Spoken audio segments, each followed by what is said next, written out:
वक्त गुजरेगा हम बिखर जाएंगे, ना जाने हम किधर जाएंगे।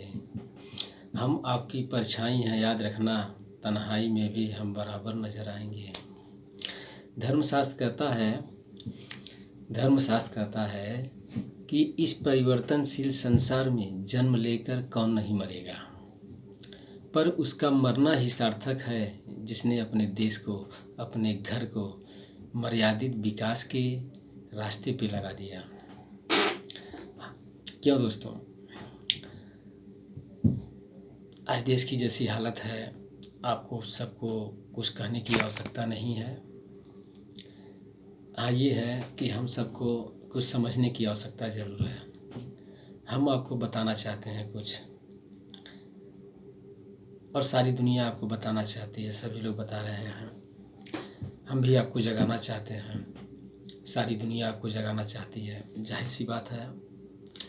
बशर्ते बात ये रह गया कि लोग कहाँ कहाँ से गौर करते हैं। एक हो जो आपसे मीलों दूर आगे है, और एक हो जो आपके सामने है। एक हो जो अमीर है और दूसरा वो जो गरीब है। आप किसकी बात का तवज्जो देते हैं, किसकी बात का?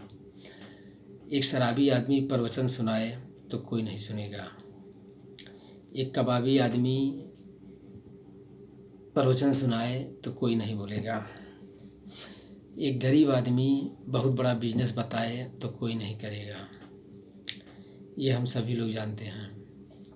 पर अगर हम गौर करें तो अकेला महात्मा गांधी जैसा आंदोलनकारी आज तक पैदा नहीं हुआ, जो बातों से, जज्बातों से ही पूरे इतिहास को बदल के रख दिया। यस, सरदार भगत सिंह बहुत से देशभक्त हुए हैं। हमारा देश देशभक्तों की टोली है। क्या पहले ऐसे देशभक्त होते थे? क्या आज ऐसा देशभक्त नहीं होते हैं? होते हैं दोस्तों, पर आज के लोगों जैसा उस तरह का जज्बात नहीं होता। वो जज्बा नहीं होता खुद को बदलने का और देश को बदलने का। अगर ऐसे ही सोचें तो देश के प्रशासन, शासन, तमाम जिम्मेदारी लोग क्या कर पाएंगे।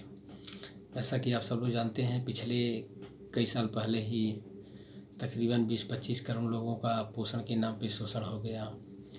इतने लोग पहले से ही परेशान है चिट फंड कंपनियों के माध्यम से, जो कि चिट फंड कंपनियों को लाइसेंस दे करके अपने देश में प्रेरित किया गया था कि आप लोग अपने देश के उन्नति के लिए, विकास के लिए एक महत्वपूर्ण कदम बनेंगे और सभी को लायक बनाएंगे कि वो अपने घर के विकास में और देश के विकास में महत्वपूर्ण भूमिका निभा सकें। बट कुछ चीज़ें हुई जो कुछ लोगों के द्वारा फ्लॉप होकर के रह गई। अब इसमें दोस्तों सभी को कुछ ना कुछ सबक मिला है, उससे भी और आज के इस वैश्विक महामारी दौर से भी। दोस्तों, किसी का भी जीवन सेफ नहीं रह गया है। किसी का भी जीवन किसी भी उम्र का हो, वो सेफ नहीं रह गया है। ये कोई नहीं गारंटी ले सकता कि इसके जीवन में, इस उम्र में ये हो सकता है, ये नहीं हो सकता, ये हो सकता है, ये नहीं हो सकता। किसी भी उम्र में, किसी भी जीवन में किसी के साथ कुछ भी हो सकता है, ये है। पर हम सबको अलर्ट होने पे कुछ हम लोग कंट्रोल कर सकते हैं। हम लोग हज़ारों साल तक तो जिंदा नहीं रह सकते, ये तो कन्फर्म है। हज़ारों साल तक जिंदा नहीं रह सकते, ये कन्फर्म है। पर हमें इसी एक जन्म में हज़ारों साल के कार्य को अंजाम दे सकते हैं, हज़ारों साल के काम को पूरा कर सकते हैं। ये इतना आसान भी नहीं है और बहुत आसान भी है। पहले टेक्नोलॉजी नहीं था, आज तो टेक्नोलॉजी है। और टेक्नोलॉजी की वजह से ही बहुत महत्वपूर्ण बात बता रहा हूँ, टेक्नोलॉजी की वजह से ही हमारा देश पीछे नहीं जाएगा। इसके दो प्रमुख कारण हैं, क्योंकि हमारे देश की तैयारी इतनी ज़बरदस्त हो गई है कि कोई भी देश इसे पछाड़ नहीं सकता। दूसरी चीज़ें, हमारे देश की मिट्टी में देवी देवताओं का वास है, उनकी खुशबू आती है, इनके अंदर टैलेंट है, हर इंसान के अंदर टैलेंट है। बशर्ते उसको लोग काबिल नहीं बना पा रहे हैं कि वो अपने देश के विकास में अपना योगदान दे सके, अपनी महत्वपूर्ण भूमिका निभा सके। जैसा कि हम सभी लोग जानते हैं कि लॉकडाउन के बाद बहुत कुछ बदलने वाला है।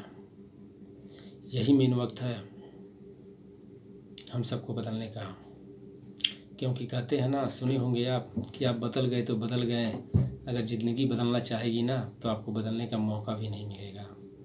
इसलिए अपने ना सही अपने घर के लिए, आप अपने घर के लिए बदलेंगे और प्रत्येक आदमी अपने घर के लिए ही अगर बदल जाए तो पूरा देश खुद ब खुद ऑटोमेटिकली बदल जाएगा।